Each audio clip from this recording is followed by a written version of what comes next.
मित्रों, मैं जोगेंद्र सिंह छाबड़ा पुणे से एक कहानी प्रस्तुत कर रहा हूँ। शीर्षक है समीकरण। बनवारी लाल मेरे साथ 8वीं तक पढ़ा था। 8वीं तक स्थानीय परीक्षाएं होती थी। उसके पिताजी प्रयत्न कर उसे पास करवा देते, लेकिन 8वीं बोर्ड की परीक्षा थी, वे उसे अब पास नहीं करवा सके।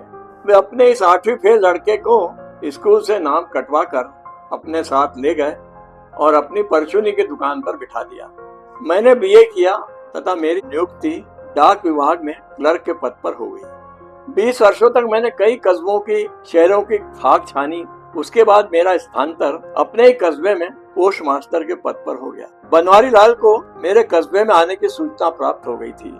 एक दिन वह पोस्ट ऑफिस में मुझसे मिलने आ गया। मैंने देखा 20 वर्ष पूर्व का बनवारी लाल काफी चुस्त दुरुस्त लग रहा है। उसने खादी का लंबा कुर्ता, चूड़ीदार पाजामा, सिर पर गांधी टोपी लगाए हुए था। उसके पाँव में चप्पलें थी। उसके बातों में नेताओं की जैसी खनक थी। वह मेरी कुर्सी के पास आकर मुझसे बड़ी आत्मीयता से गले मिला और शुरू हो गया।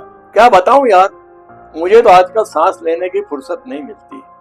जिले के 20 सूत्रीय कार्यक्रम का सेक्रेटरी हूँ, कौमी एकता का अध्यक्ष हूँ, जैन समाज का राष्ट्रीय अध्यक्ष हूँ, बिजली टेलीफोन विभाग का पर्यवेक्षक हूँ।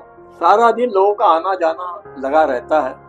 मुझे तो बिल्कुल फुर्सत नहीं मिलती। मैंने उसके धारा प्रवाह आत्मविज्ञप्ति में अवरोध करते हुए कहा, अमा यार, तेरी इतनी सी नाटी काया इतने सारे पदों का बोझ कैसे उठा लेती है। यहाँ तो ऊंची पूरी काया होते हुए भी एक पोस्ट मास्टर के पद का निर्वहन बड़ा मुश्किल होता है। वह ठहाका लगाकर हंस पड़ा। मेरे पीठ पर धौल जमाते हुए बोला, तू नहीं सुधरेगा कभी, चाहे कितना बड़ा अफसर हो जाए। आखिर यार भी तो बचपने का अपना ही है।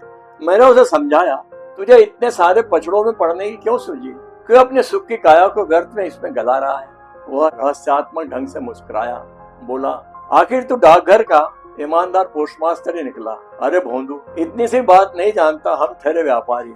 जितने अधिक लोगों से हमारा संपर्क रहेगा उतनी हमारी दुकानदारी चलेगी। मैं जिस आदमी या संस्था से जुड़ता हूँ, प्रत्यक्ष या अप्रत्यक्ष लाभ उठाता हूँ।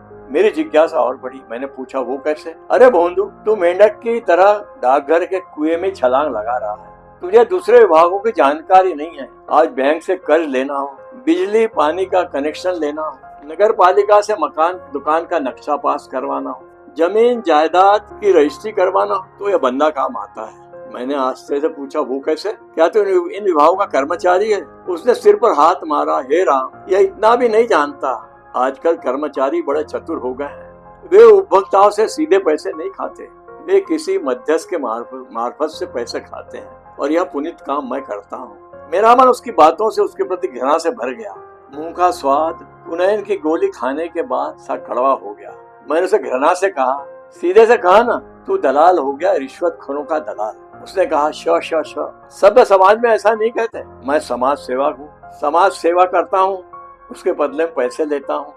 क्या पाप करता हूँ? किसी को कस्बे से स्थानांतर होकर जाना हो या किसी को कस्बे में स्थानांतर होकर आना हो, किसी को थाने में भेजना हो या किसी को थाने से छुड़वाना हो, यह बंदा काम आता है। मैं कोई सरकारी कर्मचारी तो हूँ नहीं, काम के बदले में पैसे खाता हूँ। पाप करता हूँ? तू नौकरी करता है, क्या मुफ्त में नौकरी करता है? तू काम के बदले विभाग से हर महीने में वेतन नहीं लेता। मेरा मन उसकी बातों से दुखी हो गया। उसने मेरे पास धीमे से आकर कहा, तू अपना है, इसलिए तुझे एक राज की बात बता रहा हूँ, अभी किसी से कहना मत। मैं विधायक का टिकट कबाड़ने में लगा हूँ और तेरे आशीर्वाद से मुझे बस वो मिलने ही वाला है और मेरी जीत निश्चित है। मैंने उसकी ओर बड़ी गौर से देखा। उसके चेहरे पर जो धूर्तता छाई हुई थी, उसे देखकर मुझे उसका राजनीतिक भविष्य उज्जवल दिखाई देने लगा।